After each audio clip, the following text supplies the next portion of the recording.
the magic, the murder.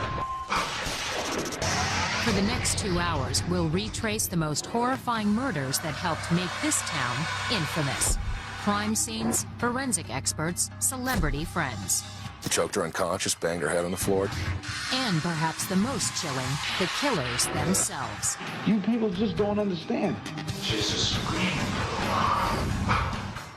What really happened may surprise you. Join us for these gripping personal stories shared only with E as we count down the 20 most horrifying Hollywood murders.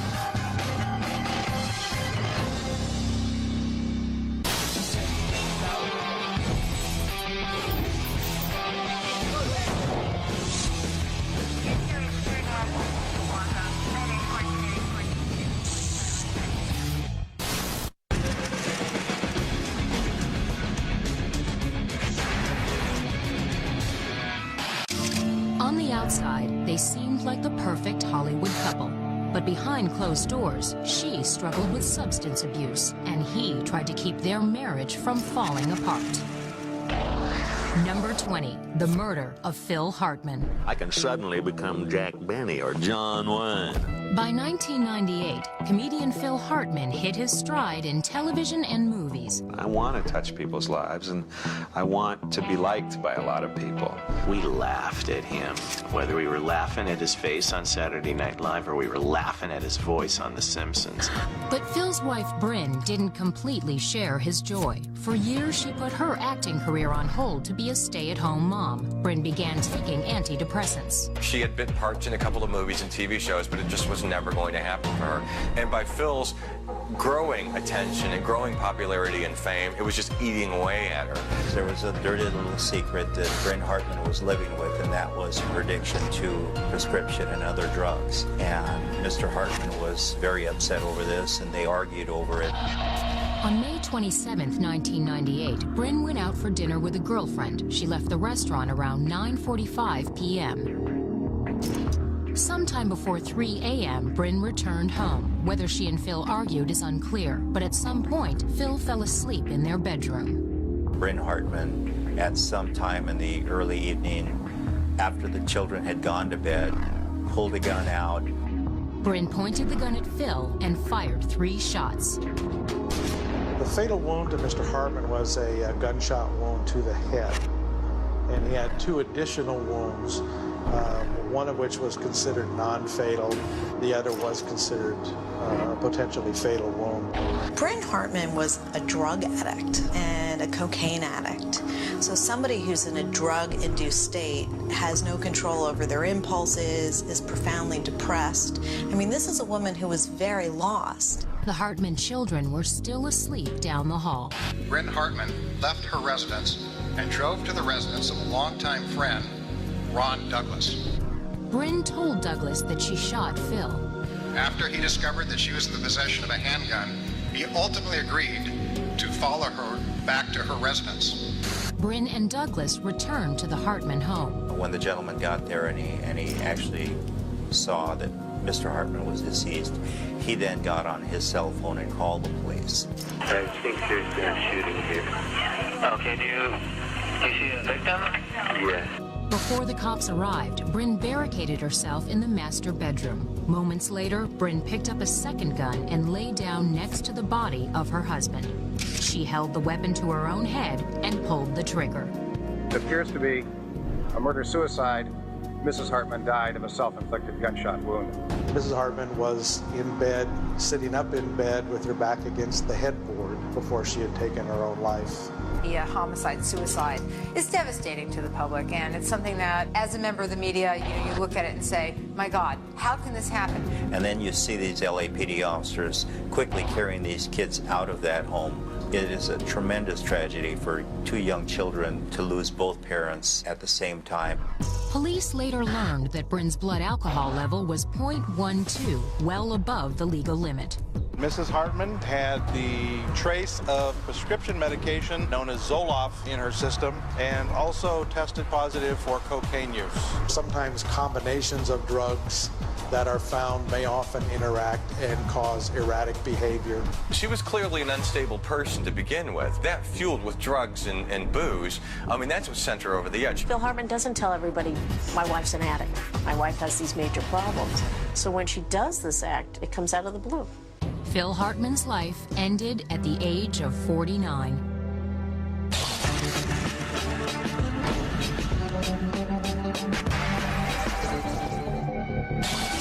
The father was forever immortalized on the silver screen. But for the son, his fame began with murder.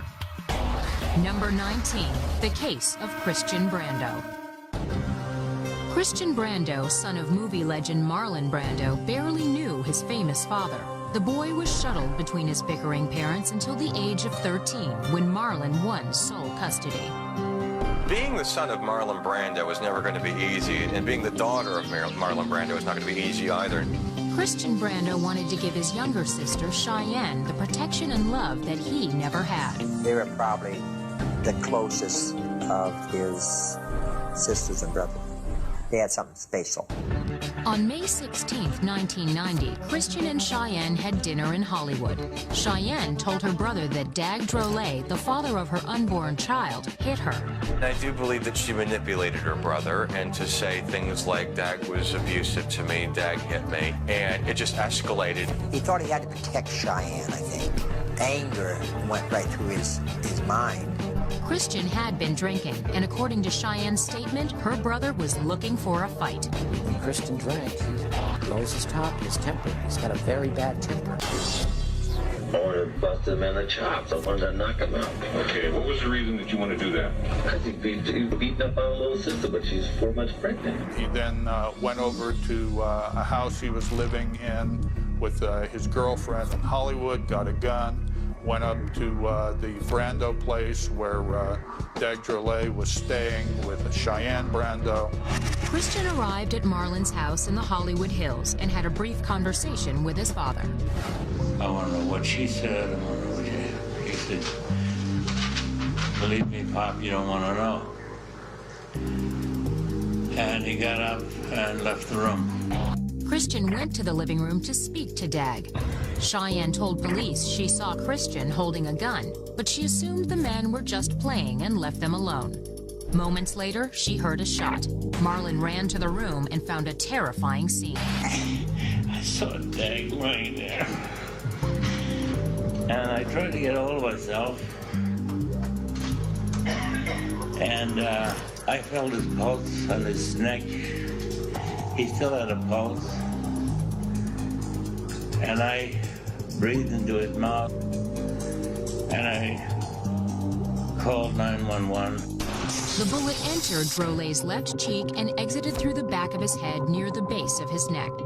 According to police, Christian immediately confessed to killing Dag Drolet, a man he had met for the first time only hours before. It was a struggle with a gun, and it was in my hand, and it did no wrong. And it was not an intentional thing. But police investigators maintain that the position of Dag's lifeless body painted a different picture. He's found slumped with his head back on the sofa. In his hands were a TV changer, some cigarette papers, and a bag of tobacco and a lighter. All these were clasped in his hands, and this indicated to us that there had been absolutely no struggle. I didn't want to kill him. Prepare to believe me, please.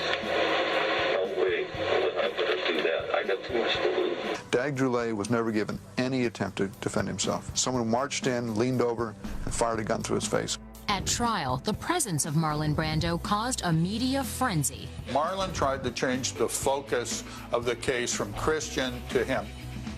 In the end, Christian took responsibility for what happened that night. He pled guilty to voluntary manslaughter. I am at fault with this. If I could trade places with Dag, I would right now. Christian Brando was sentenced to 10 years in prison for manslaughter. Christian was later paroled after serving only 5 years. Cheyenne lost custody of her infant son to Dag Drolet's parents. On April 17, 1995, she committed suicide. Marlon Brando died on July 1, 2004. He was 80 years old. On January 26, 2008, Christian Brando died in a Los Angeles hospital while being treated for pneumonia.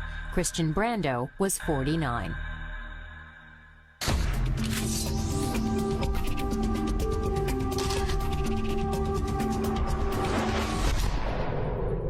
She was a stunning playmate and promising actress who desperately wanted a divorce. But a volatile meeting with her estranged husband became the starlet's final casting call. Number 18, the murder of Dorothy Stratton. There was something luminescent and very special about Dorothy. Dorothy Stratton first appeared in Playboy in 1978. The next year, she made her movie debut. In 1980, Dorothy was named Playboy's Playmate of the Year. There was something about her right away that touched me. I mean, she was really beautiful, but there was more than that. Unfortunately, her personal life took an ugly turn. By the spring of 1980, Dorothy's marriage to her manager, Paul Snider, was in trouble. Dorothy was in love with another man, her director, Peter Bogdanovich. She told me she was going to end the marriage because she wanted to be with me. And I said, but wouldn't you want to end the marriage anyway? You're miserable. However, Snider refused to let her go.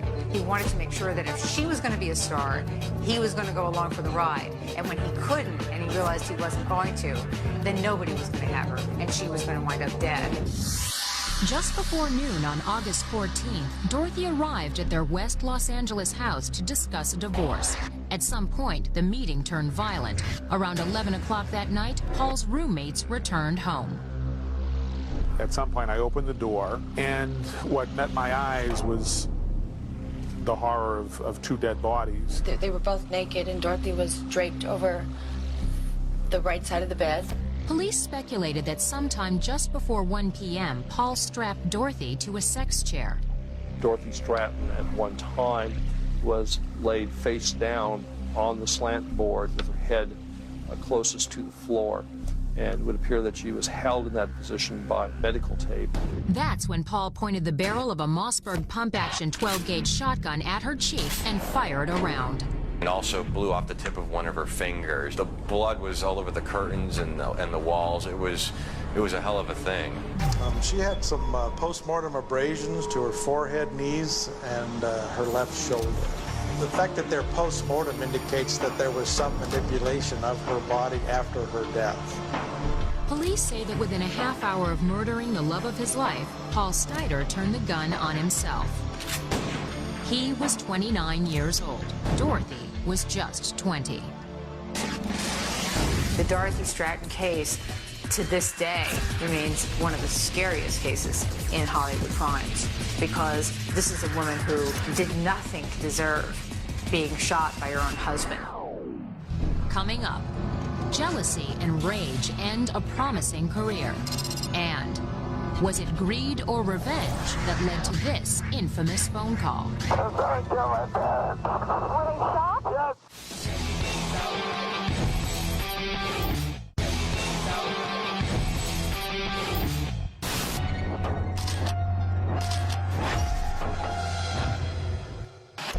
Two parents sat peacefully in their living room. They never imagined their sons were in the front yard planning their assassination. Number 17, the Menendez murders. It was the first time that ordinary people became stars based on a murder charge. Jose Menendez was a prominent movie and music executive. His wife, Kitty, was a socialite. Jose often clashed with his rebellious sons, Lyle and Eric. The Menendez brothers looked at their father with a combination of hatred and worship. They hated the pressure and the demands that he put on them. The strained relationship between father and sons created tension at home. But on August 20th, 1989, 21-year-old Lyle and 18-year-old Eric did the unthinkable. That night, the boys went out. Jose and Kitty fell asleep watching a video at their Beverly Hills mansion. Around 10 p.m., Lyle and Eric crept back into the house. And the two sons burst in with shotguns and started blasting him away.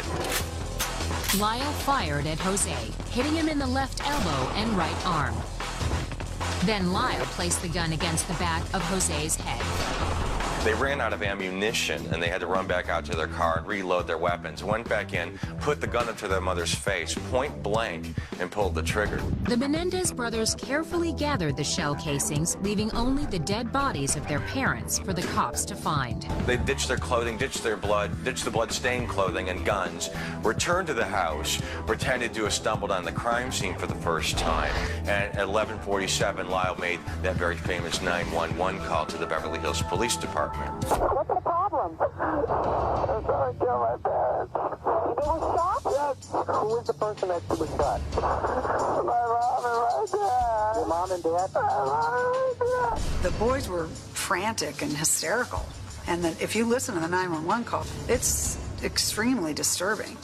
In the beginning, the boys weren't suspects. They didn't interrogate them at length, and usually if there's a killing inside the home, you're supposed to start with those people who are closest to the victims and work out. Yet they didn't do that. It just seemed like, somebody wanted these two people dead. It just came off as if it was a professional hit. But in the first months after the murders, Lyle and Eric went on a spending spree, blowing more than $1 million. It was mostly the boys' own activities that drew attention to themselves.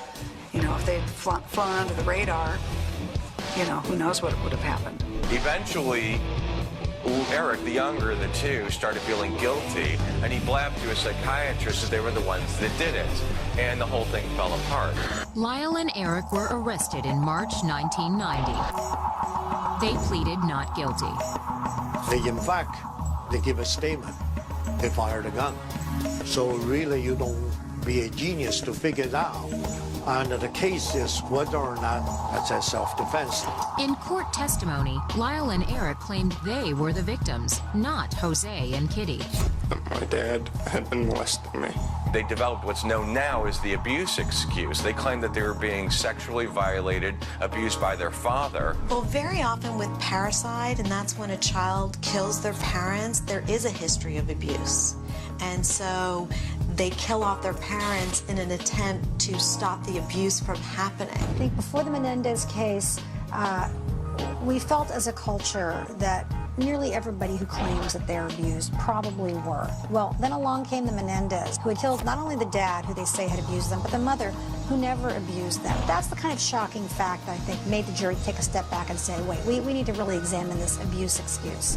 On July 2nd, 1996, after 2 extensive trials, the Menendez brothers were found guilty of first-degree murder. Ultimately, the jury didn't buy the little crew neck sweaters, the little sad boy looks, and I think saw through the defense that they put on and saw that they were cold-blooded murderers. Lyle and Eric are currently serving life sentences without parole at 2 separate California correctional facilities.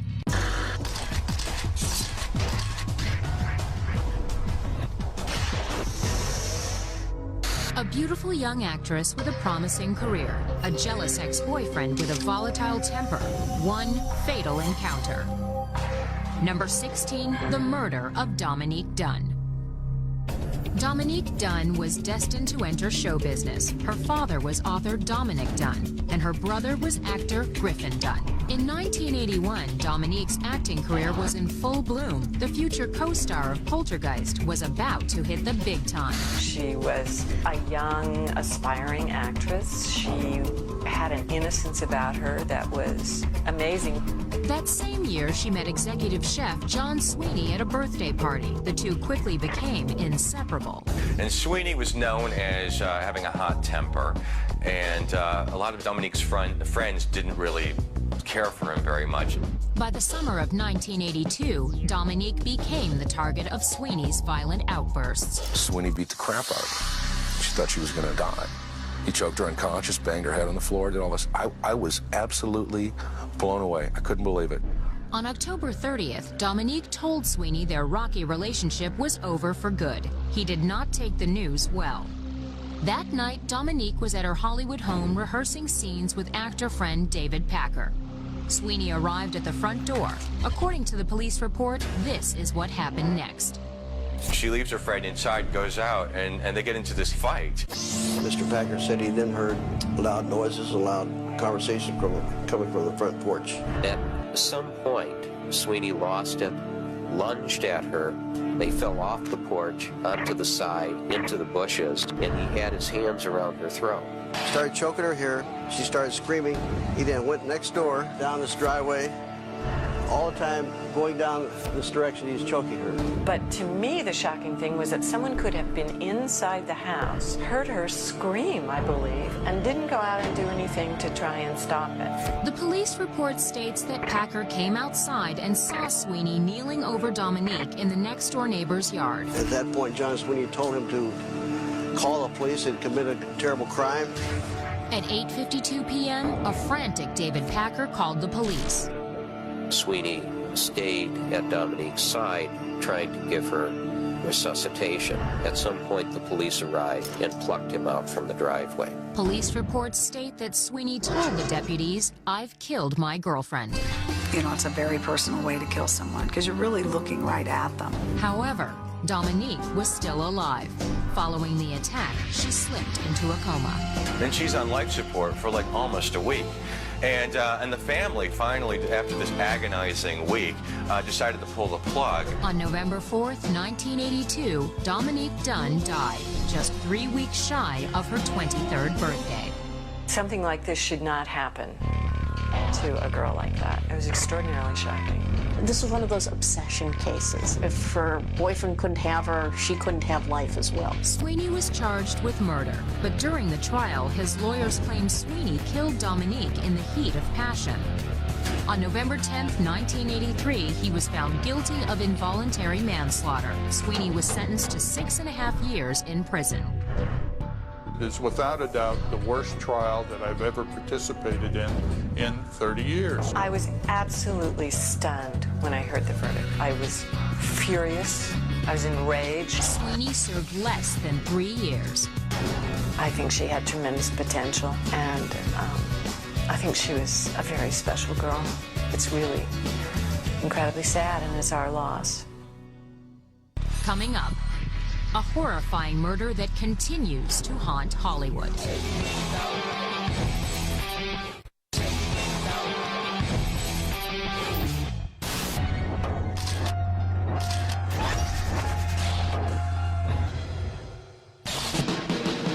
At the end of a quiet street in a small upstate New York town stood the house simply known as High Hopes.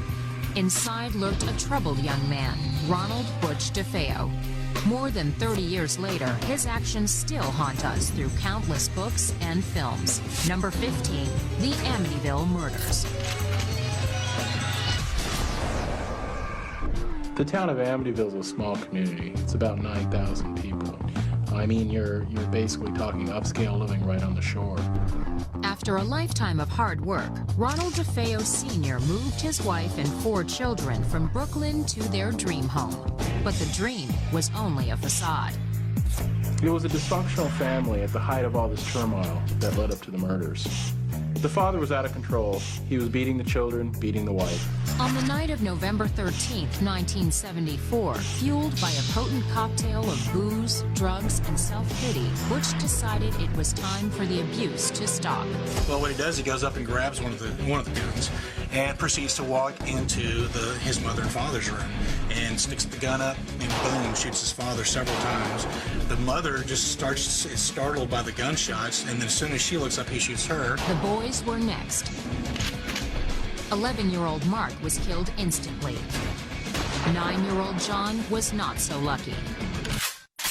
The younger brother did not die instantly. It was a very painful, slow death for him. He then methodically walks out, kills his 2 younger sisters, one after the other. Butch shot 13-year-old Allison in the face. Then he put the .35 caliber Marlin rifle against the head of his 18-year-old sister Dawn and pulled the trigger. Ballistics experts maintain that a blast from such a rifle could be heard a mile away, but no one heard a thing. Butch decided that he's going to take all of his bloody clothes and he's going to get out of there. So he drives out to Brooklyn and he dumps all of his clothes. He showers, clips his beard, dresses nicely, makes it to work by 6 in the morning, and goes on like normal. He decides to go, well, I'm going to go to Henry's bar, a little local bar, and proceed to get drunk with one of his buddies and shoot up heroin. Well, finally he says he's going to sneak into the house, and when he does, that's when miraculously he discovers the bodies. And someone killed my parents. Someone killed my parents. Butch was a suspect from the beginning, and his own stories spun wildly out of control. He starts to tell everybody that this was a mafia hit. The cops don't necessarily believe him. Butch pled not guilty by reason of insanity. You people just don't understand. He said the voices inside his head urged him to kill his family. The only chance he had was by showing that he was crazy by a defensive mental defect. Now, a lot of people want to talk about, is he mentally unstable? You know, the psychologist had rendered him to be, had to suffer from antisocial personality disorder. He basically admitted on trial he'd done it to them before they did it to him. At trial, Butch admitted taking heroin before the murders. He was found guilty on all counts. A couple of years later, George and Kathy Lutz moved into the house, and within a period of 28 days, made one of the most horrifying novels that were ever made, and scared the hell out of America with the Amityville Horror. The Lutzes claimed that the house was haunted. They had been levitated. They said they heard disembodied bands. Their banisters had been ripped off, and then the windows had been ripped out. And there's pigs with red eyes glowing, and there's ooze dripping out of the walls. Well, that's interesting, but it's also pretty much a Hollywood fabrication. The Lutzes' story was soon discredited, but that didn't stop Hollywood from making 8 sequels. In my opinion, the real story is 10 times scarier than any fake ghosts or demons. So you know we're talking about true evil.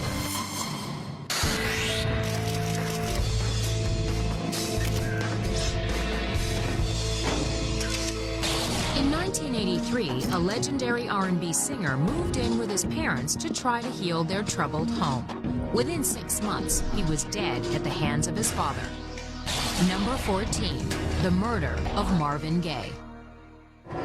There's so many shocking parts of the Marvin Gaye story. First of all, Marvin Gaye, a beloved American singer. Then the fact that it's a father killing his own adult son. That's almost unheard of. The Gaye family home was not exactly a happy one. Gaye prohibited any form of dancing, television, or popular music. He wanted to make sure that his children were brought up in the strictest form, conveying every thought to pleasing God. In the case of Marvin Gaye, there was something, a dynamic in that family that was missing between him and his father. Young Marvin tried to escape the abusive home by turning to music. By the time he was 25, Marvin was one of Motown's rising stars. But with the fame came a whole new set of problems. Then ultimately, substance abuse comes in, and Marvin Gaye was an abuser. By 1980, despite being a millionaire many times over, Marvin Gaye was broke. Marvin owed over $4 million in back taxes. All of a sudden, all these 17 automobiles, we had to get rid of them. Yet Marvin Gaye had one more comeback left in him. In 1983, sexual healing made him the toast of the music world and earned him 2 Grammys. Back on top, the singer decided to move home to help his ailing mother. Marvin, who had moved back into the house and was fighting his own demons, drugs at the time. On April 1st, 1984, a day before his 45th birthday, Marvin Gaye was killed by the very same gun he had given to his father as a present. No one is quite sure how the argument started. There was obviously a huge argument between the two of them, and Marvin's mother witnessed the whole thing. Father pulled the gun on Marvin and shot him at point-blank distance. The first bullet tore through the singer's heart. They found 2 gunshot wounds. One gunshot wound was considered fatal. That was the gunshot wound to the heart, lung, liver, and diaphragm area. And the father went onto the front porch, threw the gun into the front lawn of the house, and just sat down and waited for the police to arrive. The autopsy revealed drugs in Marvin Gaye's system. Later, it was disclosed that Marvin Sr. was severely bruised from his final fight with his son. The lawyers for the elder Gay made this fact the basis of their defense. It was not difficult to be able to argue that there was a beating. It was administered contemporaneous with the shooting, and so we had some good defense issues. In the struggle, there's often injuries to both parties, and that can be helpful in reconstructing whether this was cold-blooded murder, whether it happened after or during the struggle. The defense team was successful. Marvin Gaye Sr. was given a suspended 6-year sentence for manslaughter. You know, I think Marvin Gaye is one of the most tragic cases because Marvin Gaye had become so paranoid from the drugs. This was almost a type of suicide that he brought on by provoking this type of murder. On the day of his son's funeral, Marvin Sr. was asked if he loved his son. After a moment, he said only, "Let's just say I didn't dislike him."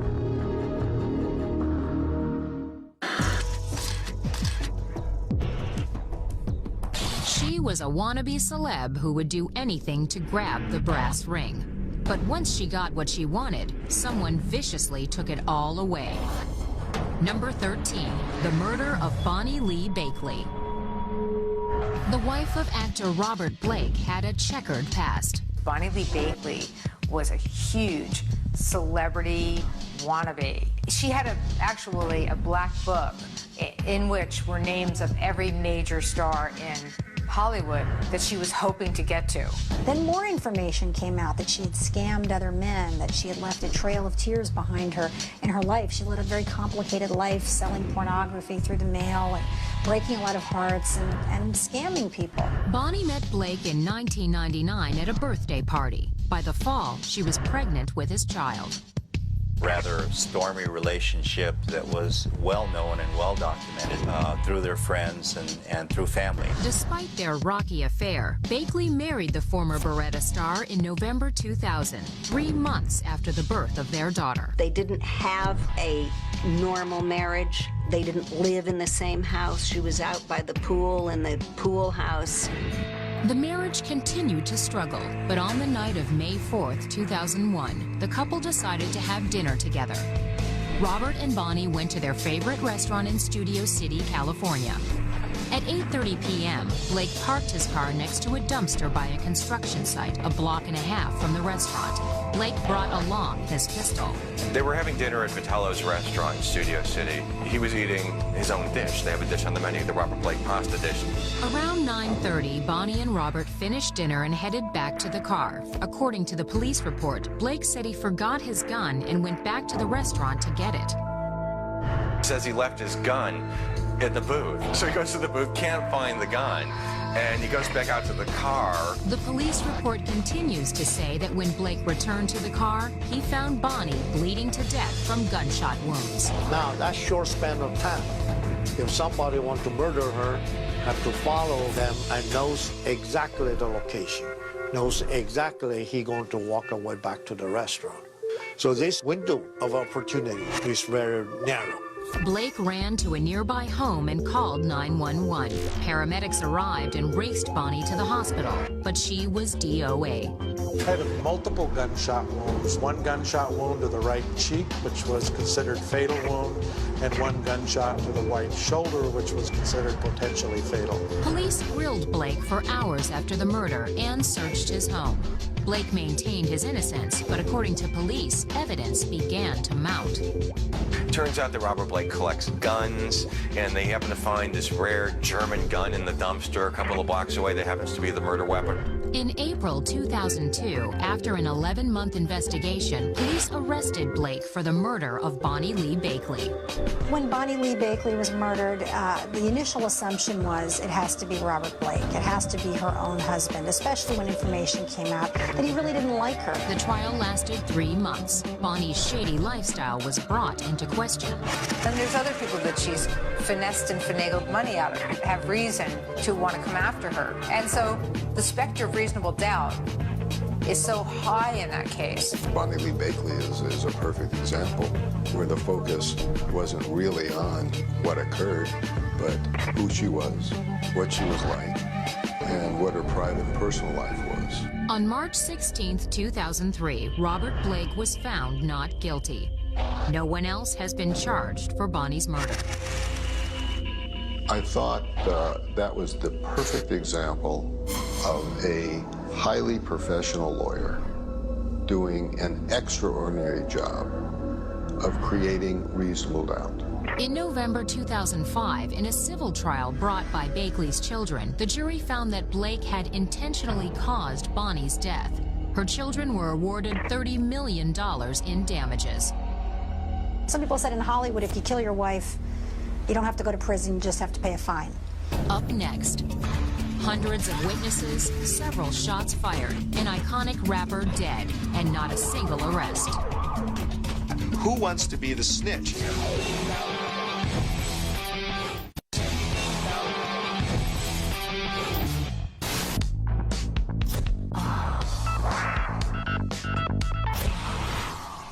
DNA, gun residue, trace evidence. Today, advances in forensic science help prosecutors nail their cases shut. So how is it possible that some murders remain a mystery? Number 12, the murder of Biggie Smalls. Christopher Wallace, better known as Notorious B.I.G. or Biggie Smalls, was one of the most influential hip-hop artists of the 1990s. The street buzz on him was exorbitant. It was a foregone conclusion that Biggie had something that was going to touch people. But everything came to an abrupt end on March 9, 1997. It was 2 weeks before the release of his third CD, ironically titled Life After Death, Till Death Do Us Part. The New York rapper attended a party in Los Angeles. Notorious B.I.G. and Puffy Combs were attending an after party for a Soul Train Music Award. The party took place at the Peterson Museum. The party ended around 12:35 a.m. Biggie got into the passenger seat of his Suburban. Sean Diddy Combs was in the SUV in front of him. 3 vehicles exited the parking structure and proceeded to the first light at Wilshire and Fairfax. A dark-colored Chevy Impala pulled up next to Biggie's vehicle. The driver opened fire on Biggie with a 9mm semi-automatic handgun, shooting several bullets into Biggie's chest before speeding off. While Biggie fought for his life, the rapper's driver raced to the hospital with Diddy close behind, but it was too late. At 1:15 a.m., Biggie Smalls was pronounced dead at the age of 24. Biggie wasn't a dangerous person. He was a musician. He was just trying to make some records, trying to make some money. Biggie wasn't a bad guy overall. Police say dozens of people witnessed the murder, yet no one identified the killer. Who was behind this violent attack? I can tell you that obviously the parties involved are going to be East Coast and West Coast gang members. The major misconception, I think everybody believes this is a regular gang drive-by shooting. The evidence, in my opinion, shows that this was a organized hit. To this day, there's still speculation around that. Some people felt that Suge Knight and Death Row Records put out a hit on Biggie and Diddy. But Suge Knight doesn't see it that way. I ain't know Biggie to like Biggie or dislike Biggie, but if anybody know me, I'm a businessman. If I would have been on the streets before long, Biggie would have been a Death Row artist because he's a great rapper. What I would have asked this guy for is giving him a record deal, not to bring harm to him. Some people felt that some gang members were paid to kill Biggie as a result of the old debt that Biggie had with some gang members in Los Angeles. Without suspects or evidence to make an arrest, Notorious B.I.G.'s case went cold. One reason why the case hasn't been solved is the fact that there are police officers involved in the conspiracy to kill Biggie Smalls. There are political implications that have caused this case not to be officially solved. But maybe this cold case will heat up again one day. It all takes is one witness to come forward, one suspect to come forward. In July 2006, investigators reopened Biggie's case, reinstating a $50,000 reward for any information leading to a conviction. People in the hip-hop world don't want to talk to the police. It's really that simple. Who wants to be the snitch? I just nobly snitched on somebody, and here's my address, so if you want to kill me now, kill me now. Nobody wants to do that. The more dangerous the case, the harder it is to get it solved with a witness coming forward.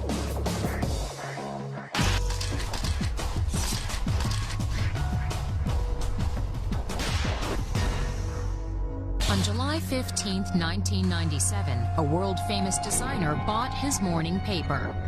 His assassination an hour later became front-page news. Number 11, the murder of Gianni Versace. To the world of fashion, he's definitely a legend because he was so different. He created a style that you could not compare with any other designer. By the summer of 1997, Miami resident Gianni Versace was a bold and innovative presence in the fashion world. Versace's name became synonymous with Hollywood's red carpet. He did a lot of fun things. He took a lot of chances that weren't traditional. I think that he opened a lot of doors for some designers, too, to get a little crazier. With sales topping more than $560 million, life never seemed better. He's distinguished from other designers simply because he did what he did. He never did things that were aimed at trendy stuff. It's just what he did turned out to be very, very popular. But on the morning of July 15th, Versace's world was destroyed. At 8:30 a.m., he returned home from a walk and opened the gate to his mansion. Without warning, a man approached and shot Versace point blank in the back of his skull. The killer fired one more shot and fled the scene. The king of fashion was dead.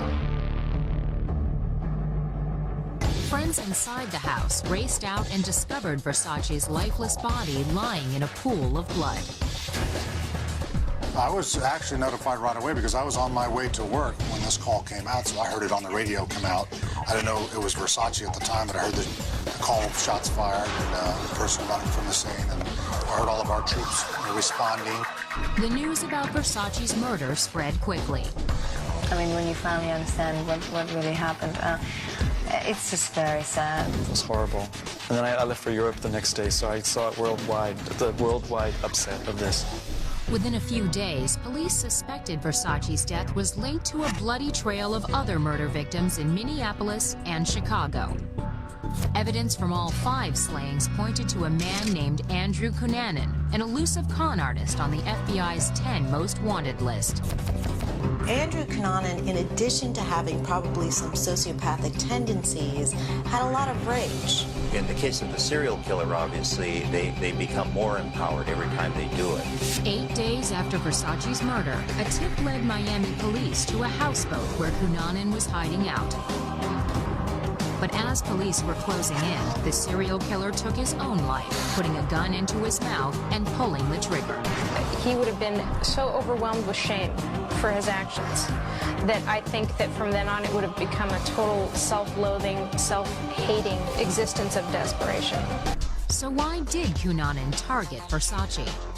Versace was everything he probably wanted to be. He was wealthy, he was a gay man, he was successful, he had it all, and Andrew Cunanan had none of it. It was this case of anger and envy, and in that moment of killing, he was powerful. He was in charge of his life. Up ahead, a chilling glimpse into the mind of a celebrity stalker. It's just me and her, you know, I'm talking to her, you know.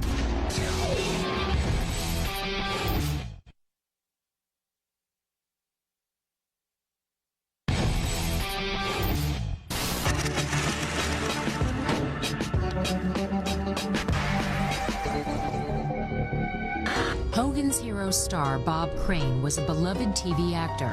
His easygoing personality and fast wit won him friends and fans. But what he did behind closed doors led to quite a few enemies. Number 10, Bob Crane. The first blow opened up Crane's head at the scalp. The second hit crushed the actor's skull. The killer then grabbed a VCR cord and strangled him. But Bob Crane was already dead. He was 49. The reason there's a bit of overkill, somebody wanted to do extreme violence, so there was a case of some anger and rage just against the person of Bob Crane. It was horrific with a camera tripod. I mean, his head was a pulpy mess when they found him. On June 28, 1978, police found more than just a grisly murder scene. 50 pornographic videotapes were discovered in a closet, along with photo equipment in the bathroom. He would use this equipment to take photos of himself with maybe 2 or 3 or 4 people, all at the same time. He had one of the first home video cameras ever marketed, and he liked to tape himself having sex with women, lots of women. Clearly, the fun-loving actor had a secret dark side. In his private life, he was dealing with some pretty serious demons. He achieved this greatness because of his success and luck, and then part of his identity couldn't tolerate it, so he created this underworld that felt comfortable for him, and it just collided in this horrible way. After Hogan's Heroes was canceled in 1971, Crane seemed to sink ever deeper into his pornographic compulsion. He had deep addictions, not just the kind where I'm going to go home and I'm going to, tie up the wife and have some kinky sex. No, it was like obsessive. The initial suspect in the case was Crane's longtime friend and sexual wingman, John Carpenter. They like to corral these girls and tape each other. I think possibly Carpenter had a little bit more of an interest in Bob Crane than Bob Crane had in him. Friends maintain that Crane wanted to cut off the friendship. Police found the actor's date book with the name John Carpenter scratched out. I think there's a real good possibility that at or about that night that Bob Crane broke off a relationship with Carpenter, and that in turn apparently enraged Carpenter. After the murder, police found Carpenter less than cooperative. He began to look like a suspect just from his avoidance of trying to assist in the investigation, plus some of the things he was saying or not saying just didn't sound right. Police found small traces of blood in Carpenter's rental car, but since DNA testing didn't exist at the time, they could prove only that it was Crane's blood type, not his specific blood, so the case against Carpenter remained circumstantial. They had theories on how the crime had been committed, and I felt that those theories were unsubstantiated. The case sat on the shelf for 14 years.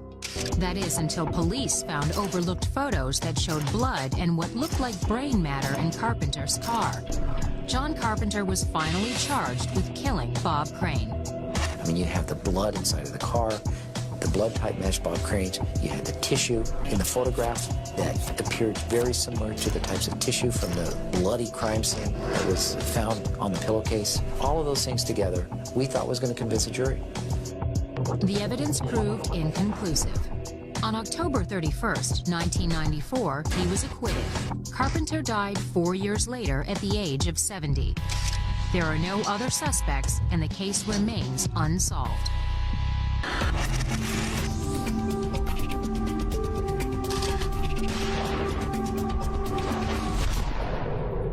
Celebrities and entertainers would not be who they are if not for their fans. But at what point does fan become fanatic?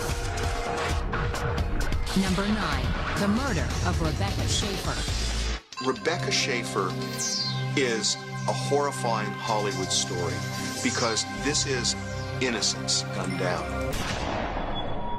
In the 1980s, actress Rebecca Schaeffer began climbing the Hollywood ladder of success as the co-star of My Sister Sam. Such a gorgeous, clean, down-home girl, really good actress, obviously very beautiful. Rebecca had many admirers, including an eager fan in Tucson, Arizona, named Robert John Bardo. Bardo was an emotionally unstable high school dropout. All the teachers commented on the fact that he was very isolated and exhibited no social skills. Bardo's adoration for the young star turned into an obsession. He wrote dozens of letters to Rebecca. In return, Bardo received a personal postcard and an autographed photo, but he wanted more. He had been obsessed with her, had written her constant letters, had told her that he was going to be with her, he was going to marry her, that he would come down and be with her one day. Well, he actually did that. In 1987, Bardo went to Los Angeles twice and tried unsuccessfully to visit Rebecca on the set of her show. Stalkers often feel like they aren't somebody unless somebody loves them. So there's really this hole, and so they're trying to achieve a feeling of, I am worthy, I am lovable. 2 years later, Bardo hired a private investigator to locate Rebecca's home address. At the time, you know, she lived in an apartment where you could literally walk right up to the door. In the early hours of July 18, 1989, 19-year-old Bardo arrived by bus in Los Angeles. He found Rebecca's building and buzzed her apartment. So I introduced myself. I'm Robert Bardo from Tucson, Arizona. I said, you know, I'm a fan of yours, you know. After a friendly exchange, Bardo left. Bardo went to a nearby diner, then realized he forgot to give Rebecca a note he'd written. I figured since I was there, you know, I could ask her, you know. Just go back to her place and ask her, you know, and give her that letter again. Plus, I wanted to use that letter as an excuse to bring her to the door so we could talk with her so she'd come out just like before and talk, you know. Then he went into the bathroom and loaded his .357 Magnum pistol. At 10:15 a.m., Bardo returned to Rebecca's building and buzzed her again. Rebecca came downstairs. Grabbed the door. Gun still in there. It was wrong. Grab it on the trigger. This. Blood hit her. Blood squirted out. She was just screaming. Oh my God. I killed her, you know. So I think what happened is, my personal opinion is that he reached out to hand her the card. She leans forward to take the card, and she's shot in the chest.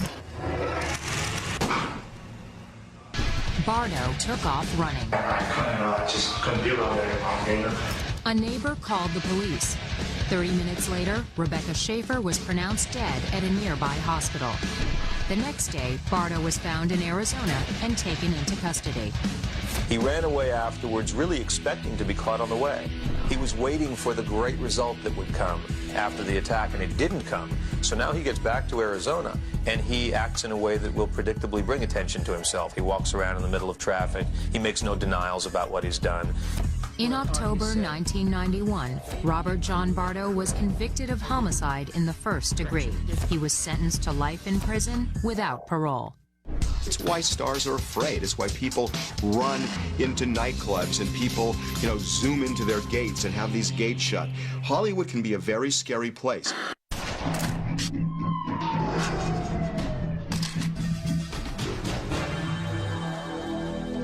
A down-on-her-luck actress, an iconic music producer, a chance encounter that led to tragedy.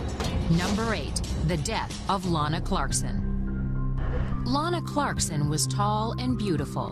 The 40-year-old actress appeared in more than 30 movies and TV shows, but she was always looking for her breakthrough role.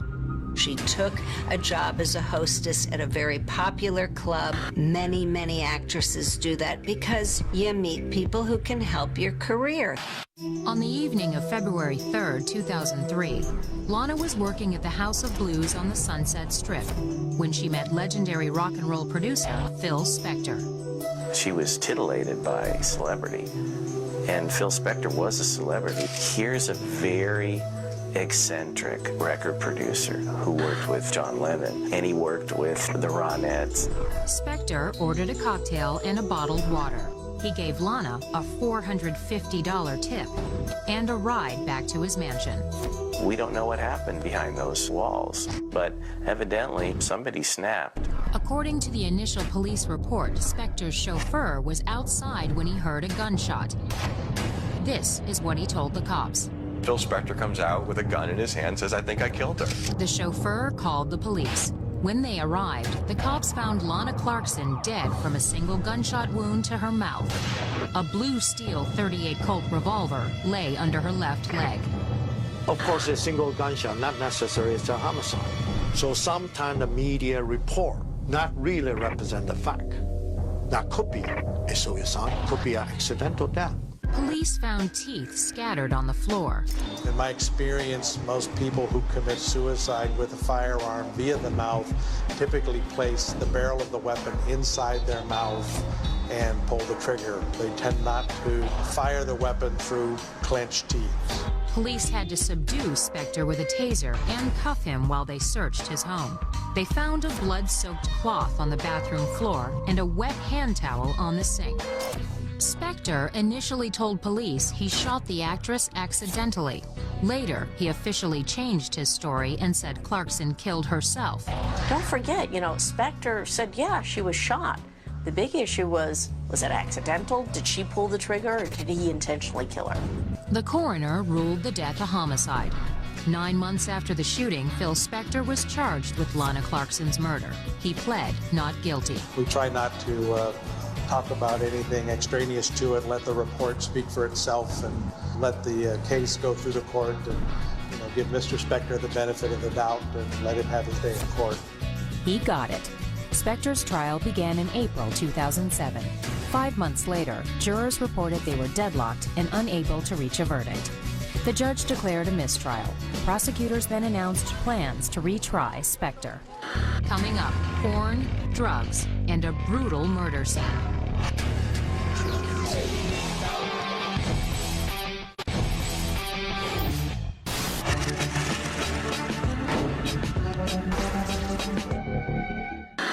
The white stucco house in the Hollywood Hills was very easy to miss. But to the cops, it was a renowned drug den. And for porn legend John Holmes, it was his own personal pharmacy. Number 7, The Wonderland Murders. John Holmes was the biggest adult film star in the late 70s. There was tons of money, tons of drugs. Holmes made more than 2,500 films as his alter ego, Johnny Wad, but all he had to show for his career was a $1,500 a day coke habit. This was a period where porn was still very much a shadow environment, and the people involved in it were shadowy people. By the end of the 70s, Holmes was out of work, unable to perform due to his drug abuse. He fell in with the gang at the house on Wonderland Avenue. People would come and go from the house day and night. That balcony came into play. They would just throw the drugs down and the money up. Holmes also hung out with nightclub owner Eddie Nash, a man who always seemed to keep an ample supply of drugs in his Hollywood mansion. Desperate and broke, the porn star and his drug buddies decided to rob Nash. And basically the Wonderland Avenue gang were a bunch of dope house rip-offs. They would get police badges and go rip off drug dealers, and then they would sell the drugs. So that's what they were known for. On June 29, 1981, hours after Holmes left a door unlocked at Nash's house, the Wonderland gang stormed inside. According to police, they came away with drugs, jewelry, and $185,000 in cash. I stole some money, tied Nash up. Not a good thing to do. A day after the robbery, Holmes was spotted wearing some of the stolen jewelry. Nash forced a confession from the porn star. On July 1st, 1981, Holmes led at least 3 men into the Wonderland house. John punched in the security code, and they said, "Who is it?" And he said, "It's John Holmes." They let him in, not suspecting that they were going to be attacked. The murderers went from room to room, beating whomever they found. The victims were bludgeoned to death with lead pipes. There were 5 victims involved. Of the 5 victims, 4 died as a result of the attacks. 1 did survive, although suffered some debilitating injuries. The murders were so violent that when police arrived the next day, they discovered a grisly sight. Usually the bloodiest kinds of wounds that we see are typically stab wounds. They tend to be the worst kinds of bleeders, but blood force would probably be a close second to the amount of blood loss that will occur. And in this particular case, the Wonderland murders presented a fairly gruesome, fairly bloody scene. Holmes immediately was a suspect, as he was the only link between the Wonderland gang and Nash. Now, how much he saw, how much he did is up for speculation.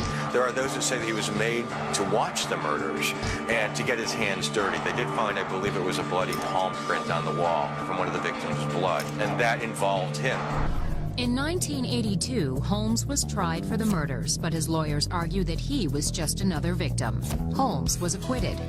Eventually, Eddie Nash pled guilty to conspiracy in connection to the Wonderland murders.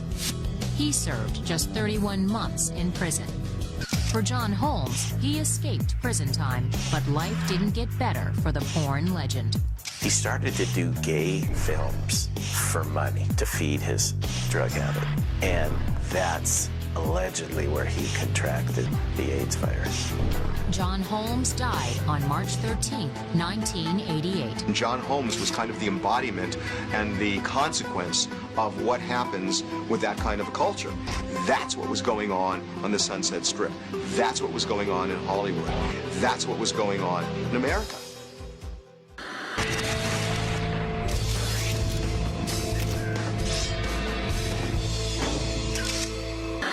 Her music enchanted millions of fans. Her tragic death stunned the world. Number 6, the murder of Selena. In the early 90s, Selena was the international queen of Tejano music. She won a Grammy. She was a very well-loved artist by the fans, by the people. Not only here, but every Spanish-speaking country in the world. Nurse Yolanda Saldivar was one of Selena's biggest fans. She explained that she had seen Selena in a concert in San Antonio, Texas, and they had really loved the music, and asking me if we had a fan club in San Antonio. I told her no, and she asked for permission to start one. By 1994, Yolanda was the Selena fan club president in San Antonio. She also worked as the bookkeeper for Selena's company in Corpus Christi, Texas. When she was president of the fan club, she was far enough away where she could admire Selena. And the closer she got, that admiration turned to envy.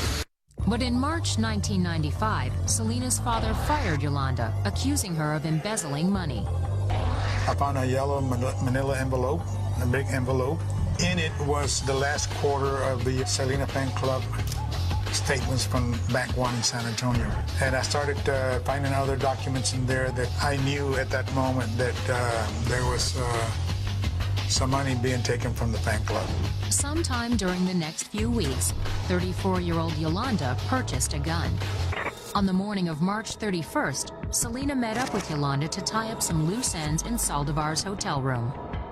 She had some paperwork in her briefcase because Selena had asked her, well, I thought you said that the paperwork was in the trunk of the car. And she says, well, I had some of it in my briefcase. So Selena says, I'm going to go out there and pick it up.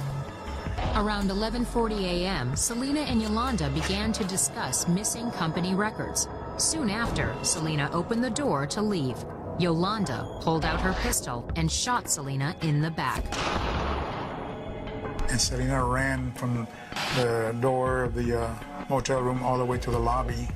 And Yolanda came out with a gun. She was going to shoot her for the second time. Gunshot wound to the torso, whether it's from the front or the back, are certainly dangerous wounds because the internal organs are nearby. Selena collapsed on the floor of the hotel lobby. An ambulance arrived and Selena was taken to the hospital, but it was too late for the 23-year-old singer. When we walked inside, a policeman approached me and says, your daughter was killed.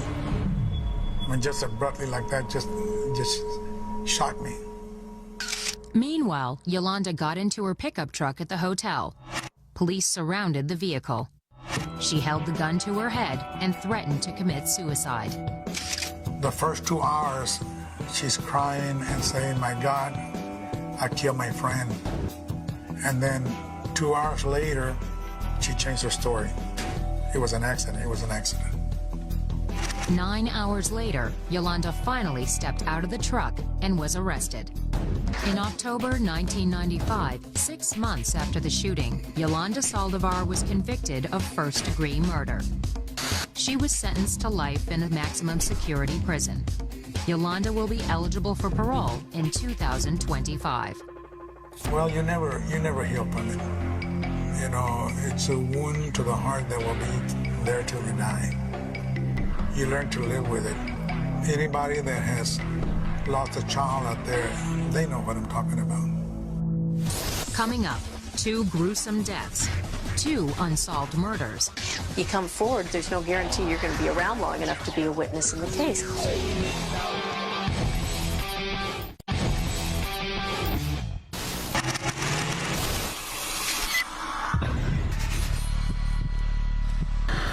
On the morning of January 15, 1947, a young mother walked by a vacant lot near downtown Los Angeles. In a ditch, she spotted what appeared to be a department store mannequin. In reality, it was the victim of one of the most brutal slayings in Hollywood history. Number 5, the Black Dahlia. It is really the body that people are drawn to, this picture of the body in their mind. Bloodless, drained of blood, as though a vampire had been involved. The victim was identified as Elizabeth Short. She came to Hollywood to be a star. The nickname Black Dahlia came from Elizabeth Short's habit of dressing in black and wearing flowers in her hair. The 22-year-old was outgoing and beautiful, a combination that may have ultimately led to her demise. She wasn't a hooker like people think. I mean, she did what was called dating for dinner, which was a lot of women did back in the 40s. You know, they went out on dates to eat. She was a woman who was trying to survive in a very, very difficult time, in a very difficult situation. She may have lived by her wits, but she didn't deserve to die the way she did. From the start, the LAPD was overwhelmed. The Black Dahlia was at the very, very beginning of crime scenes and crime scene investigation, and everything was in its infancy. We had no idea, if the body was moved, if anything was, tampered with. There was a lot of walking on the scene and disturbance of evidence that might have been there. Elizabeth's mutilated body told a gruesome story. The murderer had placed the body on a series of boards on top of a bathtub. The ankles had been tied together and the hands had been looped and tied to the faucet handles. The girl was not absolutely dead when he began to cut the body in half. Number 1, he got off on the fact that he was torturing this woman and got to possess her by basically killing her. Number 2, he derived a lot of pleasure by dropping the body off someplace where it would be found fairly quickly and in a shocking manner. Police were left with very few leads. There was no blood or very little blood at the scenes. They had taken steps to drain the body of blood before they moved the body from wherever she was killed at to where she was eventually deposited at. In death, the Black Dahlia achieved the fame that had so eluded her in life. The Black Dahlia case represents the sickest type of murder, where you have a victim who isn't just killed, but really tortured and desecrated. Nobody had ever seen anything like it before in the history of Hollywood, and that is why it remains today Hollywood's most gruesome, unsolved crime.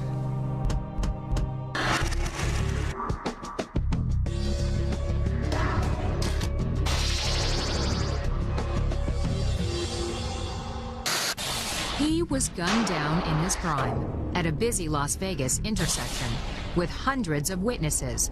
Why was the shooter never ID'd? Number 4, Tupac Shakur. I mean, that case scares the crap out of everybody involved. In fact, the people involved are the ones who understand retaliation probably better than anybody else. You had a guy who's an icon in the music industry, one of the greatest rappers, who got killed senselessly. In the world of rap music, no star burned brighter than Tupac Shakur.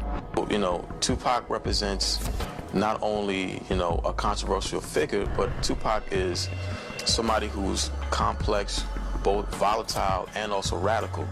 What we're doing is using our brain to get out of the ghetto any way we can. So we tell these stories, you know what I'm saying? And they tend to be violent. On September 7th, 1996, Tupac and his manager, Death Row Records president Marion Suge Knight, left the MGM Hotel in Las Vegas after watching a Mike Tyson fight. Suge led a procession of luxury vehicles on their way to a nightclub. His only passenger was Tupac Shakur. Suge's BMW stopped at the corner of East Flamingo Road and Koval Lane. an intersection that was about to become an infamous crime scene.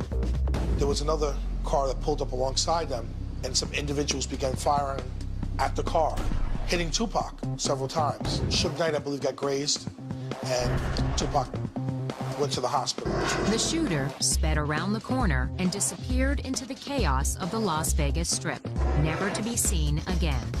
Tupac died 7 days later.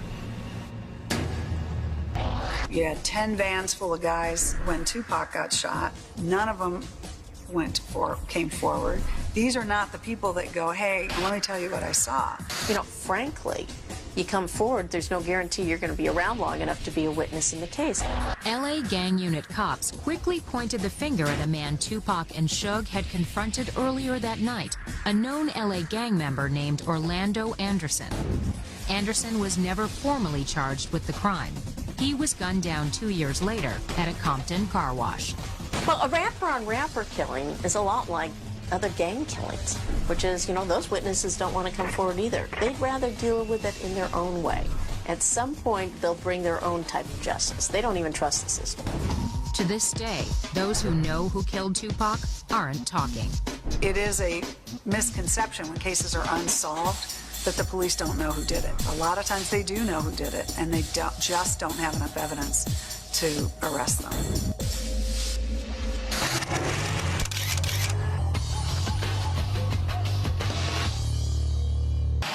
4 bullets tore into him, but the singer did not fall. He stumbled up 6 stairs and said only, "I'm shot."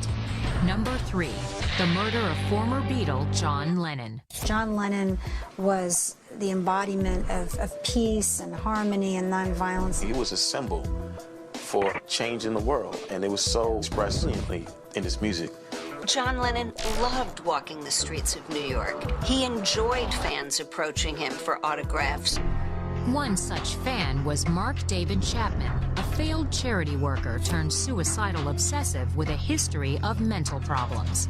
He was completely psychotic, and he had this obsession with John Lennon. And a lot of these murderers, they have this desire to be known for something, to be known for something grand. On December 8, 1980, Mark David Chapman waited all day outside John Lennon's Manhattan apartment, the Dakota. Lennon was coming home with Yoko Ono. We were coming home from a recording session. A fan stepped out of the darkness and shot him. Chapman crouched combat style and yelled out, "Mr. Lennon." He fired 5 times. John yelled, "I'm shot," and he staggered into the vestibule and collapsed right there. 2 shots struck the singer in the back, and 2 lodged in his left shoulder. The fatal shot pierced his aorta. Police arrived almost immediately. They couldn't even wait for the ambulance, threw him right in the radio car and took him right over to Roosevelt Hospital. The staff in the emergency department said, no, this is impossible, this is another person. And only when Yoko Ono followed about a minute later did the staff say, oh my God, this is the real thing. Lennon lost more than 80% of his blood. Chapman used hollow point bullets designed to inflict maximum and final damage. In spite of all of our efforts, blood transfusion, surgical procedures, intravenous line, ventilation, breathing tubes, John Lennon was pronounced dead. After the shooting, Chapman threw off his hat and coat and sat down on the sidewalk. He pulled out a copy of The Catcher in the Rye and began to read. Police arrested him on the spot. Chapman planned to plead not guilty by reason of insanity. The only defense that had any chance of prevailing was that he was delusional, that he was suffering from a mental illness. 2 weeks before his trial, Mark David Chapman told his lawyer that he spoke to God. Mark is still a very religious Christian person and believes that he is going to, quote, go to heaven. Chapman was sentenced to 20 years to life for second-degree murder. There's a very good chance that Mark David Chapman will never see the light of day outside of a prison cell. Chapman admitted he became a murderer as a way to get attention, cursed by feelings that he was a nobody. Clearly, there are better ways of going about achieving fame and a name for oneself. What happened to Lennon was shocking because it wasn't happening to a president or a political leader. It was happening to a singer. In a 1960s interview, Lennon was asked how he expected to die. He paused and then said with a smile, "I'll probably be popped off by some loony." Coming up, a slaughter in the suburbs leads to the trial of the century.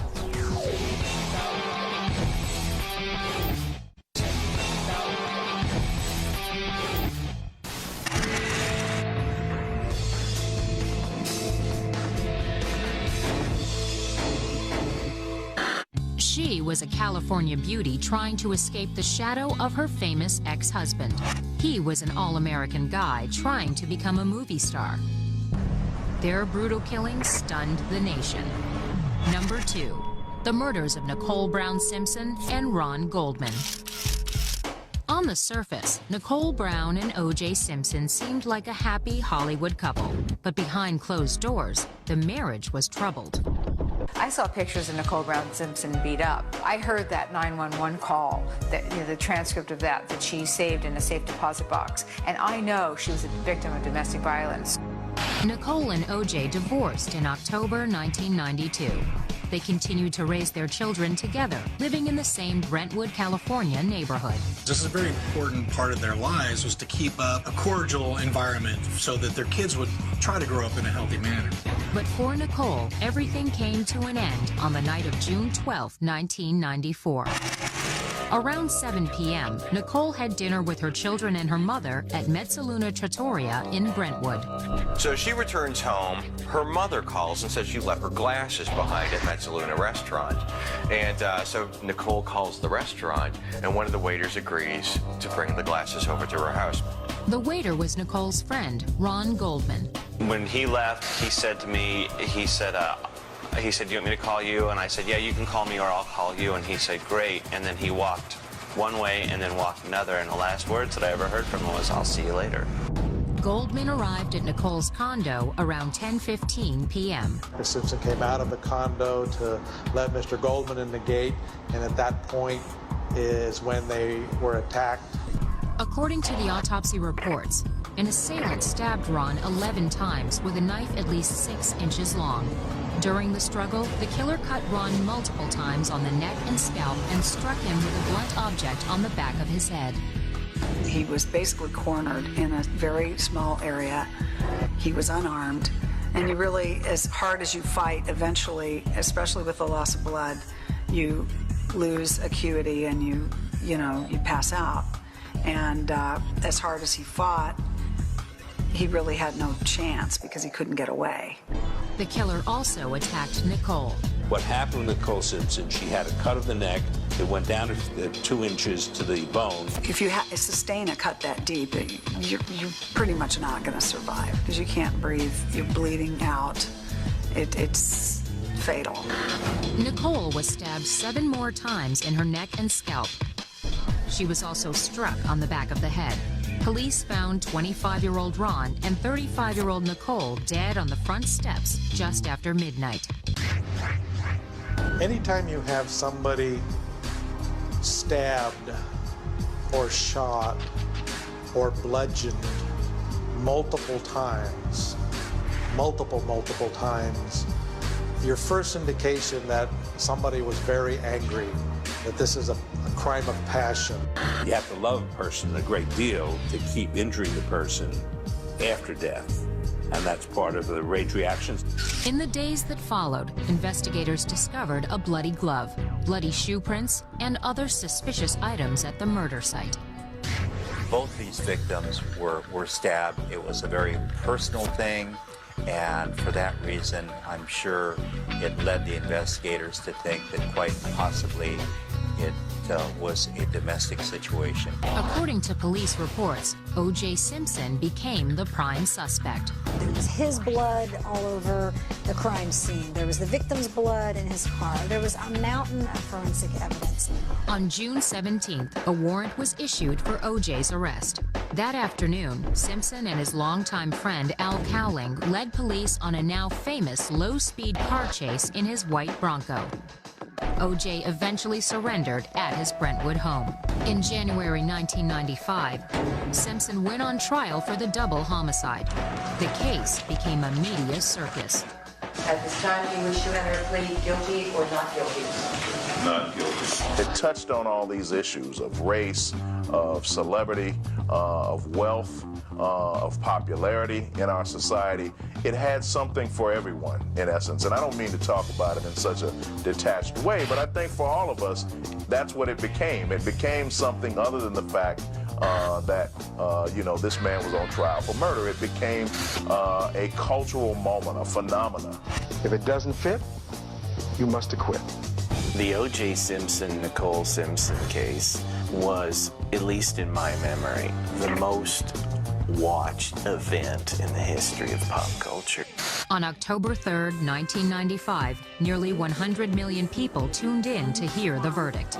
The jury in the above entitled action find the defendant Orenthal James Simpson not guilty of the crime of murder in violation of Penal Code Section 187A, a felony upon Nicole Brown Simpson.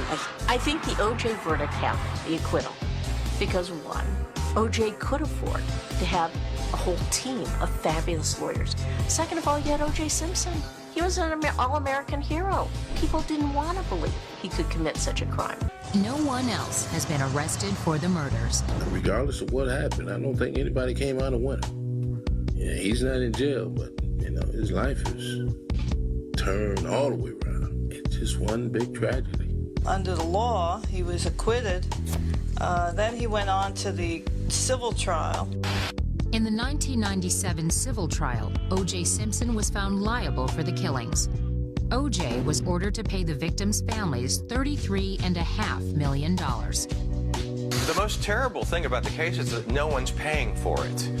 No one is in jail for this. These two people are dead, but no one is paying the price for these two murders. Up next, Hell in the Hollywood Hills, the #1 most horrifying Hollywood murder.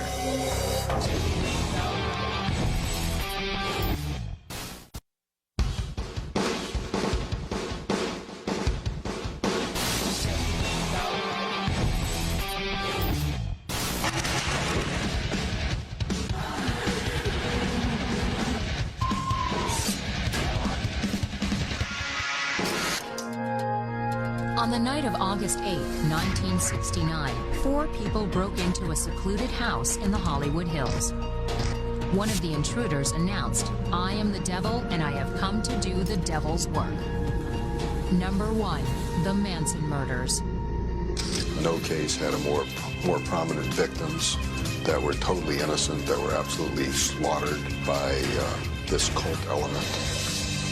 Charlie Manson was an ex-con, failed musician, and self-proclaimed prophet to a fanatical group of followers known as the Family. Manson desperately wanted to be a rock star. Hung out with the Beach Boys, cut a few songs. Charles Manson was pissed off at the Beach Boys and their producer, Terry Melcher. Melcher, the producer, cut Manson off because Manson was so crazy, and it enraged him because Manson was getting a taste of fame. Manson called upon his followers to exact revenge. The only problem, they didn't know where to find Melcher. He knew that Melcher no longer lived there at 10050 Cielo Drive, but he knew that somebody prominent lived there. That prominent couple was director Roman Polanski and his wife, actress Sharon Tate. Tate starred in the film Valley of the Dolls. Polanski was working in London that summer and asked friends to stay with Sharon. Manson wanted to commit some shocking murders. Charles Manson sent family members Tex Watson, Susan Atkins, Patricia Krenwinkel, and Linda Kasabian on a mission. As they were driving out from Spahn Ranch, he leaned in the car and said, "Leave a sign, something witchy." In this group, he was God. He was mini-God. He decided who lived, who died. He decided how the murders would take place. The first to die was Stephen Parent, a recent high school grad who was visiting the gardener. Stephen Parent begged him, please don't kill me. Please don't do anything. I won't say anything. Watson shot him 4 times at point-blank range. Jay Sebring, a renowned Hollywood hairstylist, was next. And Watson smashed him in the face with the gun and then shot him. Wojtek Frykowski, a Polish actor and close friend to Polanski, was stabbed 51 times and shot twice. His head was partially caved in by the butt of a gun. Watson then went over to help Patricia Krenwinkel stab Abigail Folger. Abigail Folger, heiress to the Folger coffee fortune, bled to death, the result of 28 stab wounds. And after they took care of her, Watson went back in the residence. Susan Atkins had Sharon Tate at knife point. Sharon was 8 months pregnant. Sharon was crying and begging and pleading. She said, "Look, please don't hurt me. All I want to do is have my baby. Please let me have my baby." Sharon Tate had 16 stab wounds, and of those 16 stab wounds, only 3 of the stab wounds were considered fatal. Just simply one where the person was just stabbing indiscriminately. Sharon's blood was found smeared on the front door, spelling out the word pig. One common element in anybody that commits these types of crimes is to shock people, to shock the community, to create a sense of terror, and that somehow embracens them, makes them feel powerful. Manson hoped to spark a race war and then rule over the post-apocalyptic world himself.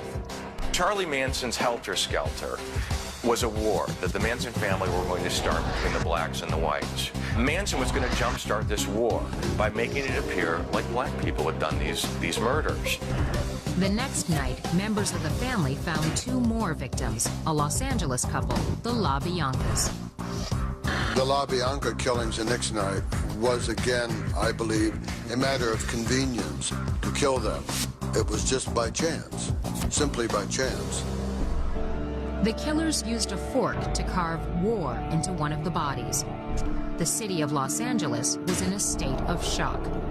People started locking their doors, locking their windows. That was the only subject people were talking about, was these mass murderers that were out there killing and brutalizing people. It was a completely random situation, which is why it was so scary. It's why all of LA went crazy then, because it was like, oh my gosh, so who would kill these people? And in such a brutal way. Loose talk by several Manson family members led to their eventual arrest. On January 15, 1971, a jury found Charles Manson, Patricia Krenwinkel, Susan Atkins, and Leslie Van Houten each guilty of murder and conspiracy to commit murder. Charles Tex Watson was found guilty of the same crimes at a later trial. One of the most famous misconceptions about this group of murders is that Charlie Manson had blood on his hands, and it's not true. Charlie Manson never actually killed any one of those 7 victims. Charles Manson has been up for parole 10 times. Each time, he's been denied.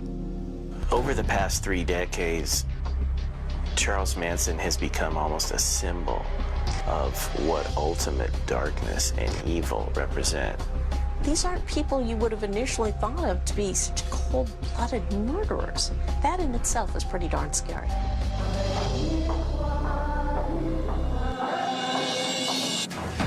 These are the people we know. The famous, the beautiful, the powerful. Gone, but never forgotten. We are rolling. In a town of 1,000 manufactured deaths, it is the real stories of tragedy that grip us still.